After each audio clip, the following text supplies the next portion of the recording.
Sebagian besar petani mungkin sudah tidak asing dengan istilah pertanian tumpang sari, di mana dalam satu tempat ditanam bebarengan tetapi dengan banyak jenis tanaman.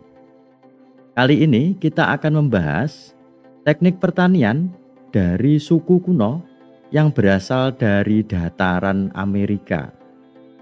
Pertanian ini bernama pertanian tiga saudara yang melibatkan beberapa tanaman yaitu jagung, kacang-kacangan, dan juga labu, di mana ketiga jenis tanaman itu ditanam berdekatan. Dan uniknya, ini bisa saling mendukung terkait dengan kecukupan nutrisi dan juga bisa menyehatkan tanah.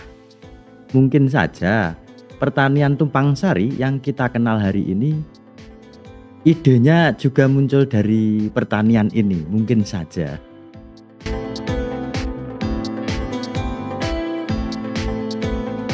Pertanian tiga saudara adalah pertanian tradisional dan bersejarah, di mana berbagai macam tanaman ditanam dalam satu tempat, tetapi uniknya ini bisa saling menguntungkan. Dengan cara ini, masing-masing tanaman bisa saling meningkatkan kesehatannya. Begitu juga dengan kondisi tanah. Tentunya juga produktivitas akan semakin meningkat.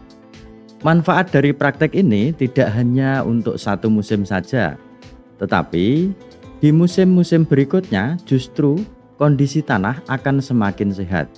Maka ada yang bilang jika tanah semakin ditanami maka semakin subur. Itu benar adanya.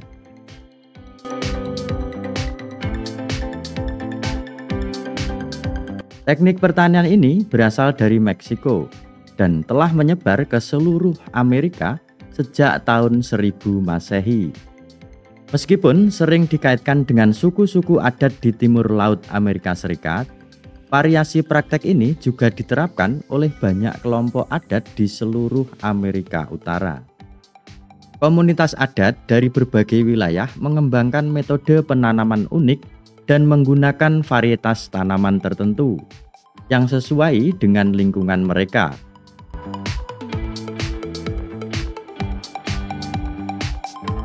Teknik pertanian ini disebut dengan tiga saudara, itu karena tersusun dari tiga jenis tanaman, yaitu jagung, kacang-kacangan, dan labu atau labu kuning. Ketiga tanaman ini memiliki hubungan simbiosis dan saling mendukung satu sama lainnya. Yang pertama yaitu jagung. Sebagai saudara tertua, maka jagung ditanam paling awal. Jagung tumbuh tinggi dan menyediakan struktur penyangga bagi kacang-kacangan untuk memanjat.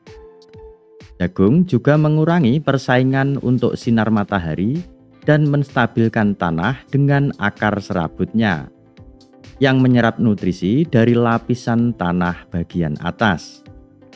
Lebih mudah dipahaminya bahwa menanam jagung ini nanti batangnya untuk rambatan kacang-kacangan. Yang kedua, kacang-kacangan ditanam setelah jagung berumur 2 minggu.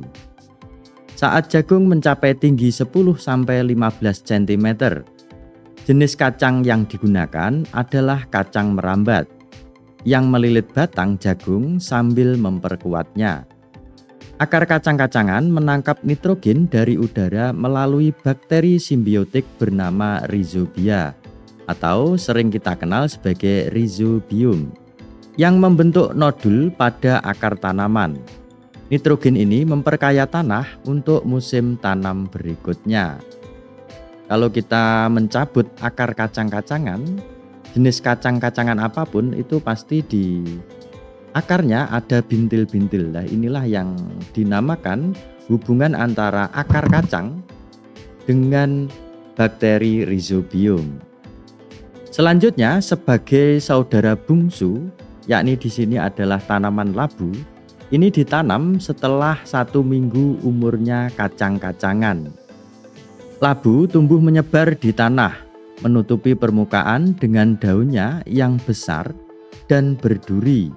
Di sini yang berduri adalah permukaan daun dan juga batangnya ya. Labu itu kan waluh itu batang dan daunnya kan ada semacam bulu.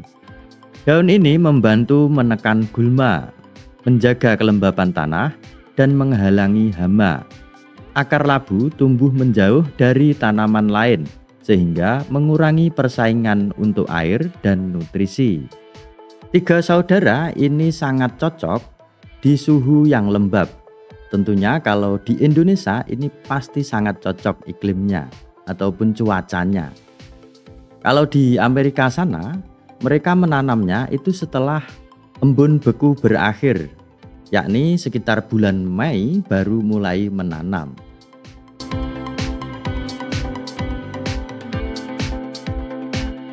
Untuk metode penanamannya, tiga saudara ini ada beberapa yang bisa diterapkan. Yang pertama yaitu model gundukan. Tanaman ditanam bersama di atas gundukan tanah, masing-masing dengan 3 atau 4 biji jagung dan kacang-kacangan, serta 2 biji labu. Gundukan diberi jarak 1 hingga 1,5 meter, sehingga cocok untuk wilayah dengan curah hujan tinggi. Yang kedua, metode ladang. Tanaman ditanam di petak persegi dengan jagung di tengah, kacang-kacangan mengelilingi jagung, dan labu ditanam di tepi petak. Metode ini umum di daerah dengan curah hujan sedang. Yang ketiga, metode rotasi atau landscape. Di daerah yang lebih kering, tanaman ditanam di petak-petak terpisah yang berdekatan dan dirotasi setiap tahun. Kacang-kacangan mendahului jagung dalam rotasi untuk memperkaya tanah dengan nitrogen. Tadi sudah dijelaskan bahwa akar kacang-kacangan ini bisa menambat nitrogen dari udara lewat kerjasamanya atau hubungan simbiosisnya akar kacang-kacangan dengan bakteri Rhizobium. Teknik tiga saudara ini saling melengkapi dengan cara yang unik.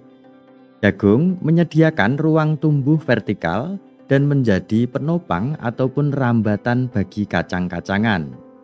Sementara kacang-kacangan ini memperkaya nitrogen ke dalam tanah lewat akar-akarnya.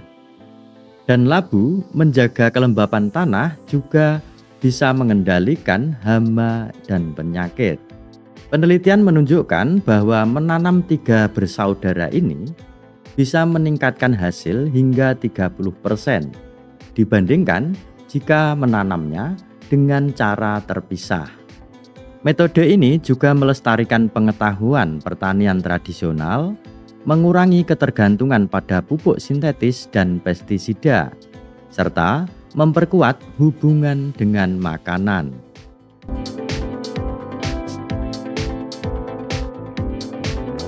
Tanaman tiga saudara ini juga memiliki gizi yang sangat banyak. Pertama, jagung merupakan sumber karbohidrat, serat, vitamin B, dan mineral seperti seng dan mangan. Yang kedua, kacang-kacangan merupakan sumber protein, serat, asam folat, zat besi, kalium, dan magnesium. Sementara labu kaya akan antioksidan, vitamin A, dan vitamin C.